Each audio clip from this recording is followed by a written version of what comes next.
Hey guys, I'm Rob Reverend here, back at it again today with the big question: do I have a 312 cubic inch Ford Y Block? That's the answer everyone wants to know. Most people who are selling a Y Block powered car or truck, they'll say it's a 312, but is it really? Let's get into it. Okay, so before we get into how you can tell if it's a 312, we have to get into the reasons why people are looking for a 312. The 312 came out late in 1956. They made its way into some Thunderbirds and just a few cars. If you got a car that has a 312 in it from the factory in 1956, you would have had a P on your VIN tag for the engine code. And of course, we all know in 1956, Ford had over-the-counter a nice little power pack option of a 2 4-barrel setup, and it came with heads and some other things that, like a kit, you could put into your Y Block and run. They found their way in a lot of 292s and some 312s. In 1957, 312s really made a big hit. Now, 312s were rare when it comes to all of the Y Blocks that Ford made. Ford made the most of the 292 cubic inch side. That's over the 272, over the 256, of course, and the 239.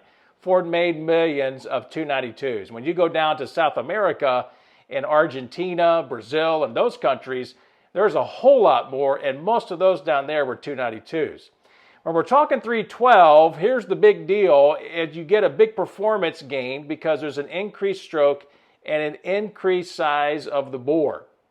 312s came out from the factory with a 3.800 bore and then also a 3.44 stroke. Now that's over the 292 of 3.75, and then also 3.30, which a lot of the Y Blocks had, 272s, 292s. So this is very important. Guys, think about that out of the gate. I've got a better engine. It's rare, and it's desirable to have. Now let's get into finding out how you can tell if it's a 312. Before I give you number one, let me tell you this. There's no way externally to know without a doubt if you have a 312 Ford Y Block V8, and here's why. Externally, the dimensions are all the same. They look the same even as a 239. The second part of this about the Y Block being dimensionally the same on the external from 239 to 312 is that here in the modern day, you have no idea, after 70 years of the Y Block being out or more, you don't know what's been swapped out, what's been put on. Some guys try to identify 312 by the intake or maybe by the heads or whatever it might be. There's even really no such thing as a 312 head. Even the really good ECZ-G head in 1957, Ford put those on 272s and 292s as well. So the water gets really murky. The other part of this that makes it very hard to tell from the exterior, the ECZ block could have been a 292 or a 312 in 1956, 57, or following. You don't know until you open up the block. ECZ, and of course 6015, that's the block number from all the block numbers for Ford are 6015. Now, here's the best way to know whether or not you have a 312 in your engine bay. Means of identification number one.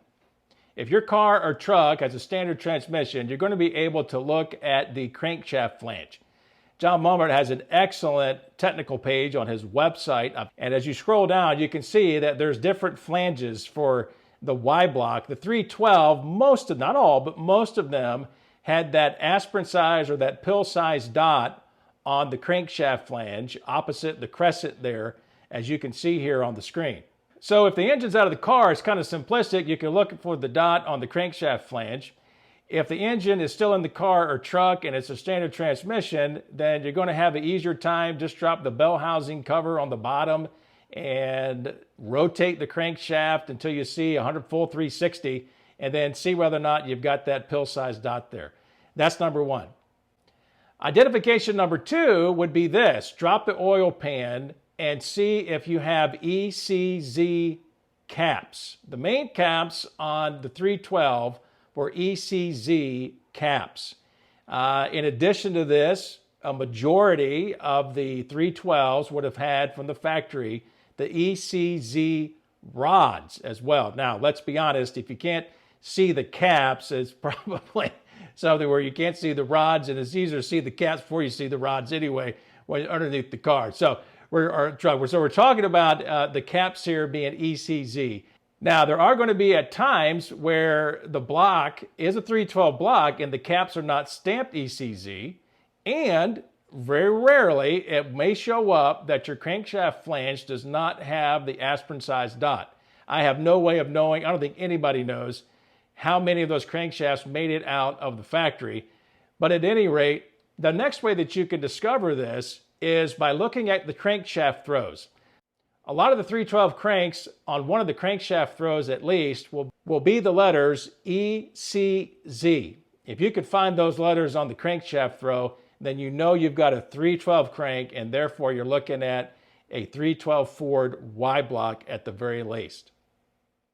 The next means of identification would be this, and a lot of guys, maybe you have a crankshaft you're looking at, you can't tell what it is. One of the oddities about the 312 crankshaft and the 292 forged steel crankshaft that came out in the early 60s heavy-duty trucks is that the first two throws of the crankshaft are in line with each other. You heard that right. If you look here at the screen, you can see a 272, 292, the EC crank, and that crank there, the first two throws are not in line. The 312 crank, the first two throws are in line. If you had a swap meet, you're looking at something in a machine shop, trying to figure it out very quickly, probably I'd imagine you'd be able to tell cast iron from forged steel, and all of the 292 forged steel cranks are going to have a completely round crankshaft flange with no crescent, no indentations, no pill, no nothing. That's only for the 292 forged steel cranks. Now, let me give you one caveat before we go, and that is this. You may have a 312 crankshaft in your Y block. By this time, there's been so much that people have done to Y blocks, so many builds, so many different things, especially over the past 20, 30 years or so. It's been common for guys to take a 312 crankshaft, turn down the mains to 292 standard size, and put it up in their 272, put it up in their 292. Might have come out of that in that part of my house. I don't know. We just found a wrecker. I don't know what right here. My house or not. 58 Ford wrecker, and Grandpa put this engine in here. I put it in. It's a while, but it's a 292. It runs great. I forgot about this wrecker. I know he had that. So it's probably 292. We found a little bit of treasure, huh, Grandpa? Yeah. Huh? Well, it won't be locked up. They may have, and I have no idea, kept the rods using 312 pistons. Now let's understand, if someone's done that, no doubt they've replaced the rods. They're using 312 pistons. Your block may say or may have some of the letters or indicators that it's a 272 or 292 or whatever it might be. But for all practical purposes, at least we know your strokes increased. You'd have to verify the bore there. Most of the time, you're not going to be able to get away with using a 292 on down piston with the stroke of a 312 crankshaft. The way that those piston skirts are made, you'd have to use a 312 piston, or somebody could have used something custom, that's for sure. But most often, you're going to find these are the best ways to ensure that you're looking at a 312 Ford Y Block V8 engine. Drop a comment below. Maybe you've got another way. I think I've listed all the ways. A lot of times, it's best to drop the oil pan. Check that crankshaft flange. Guys, thanks for joining us today here on Hot Rod Reverend. We're so glad about the uptick in subscribers and also all the views and everything else. I hope you go through our playlist and check out what we have here on the Y Block Ford V8. It's a privilege of mine to have owned this car since I was 16 and also to be a preacher of the gospel of Jesus Christ. I hope you'll visit hotrodreverend.com, find out a little bit about my biography, but more important than that, the message that I preach, and that is the gospel of the Lord Jesus Christ from John chapter 3. God bless you, and we'll see you on the next one.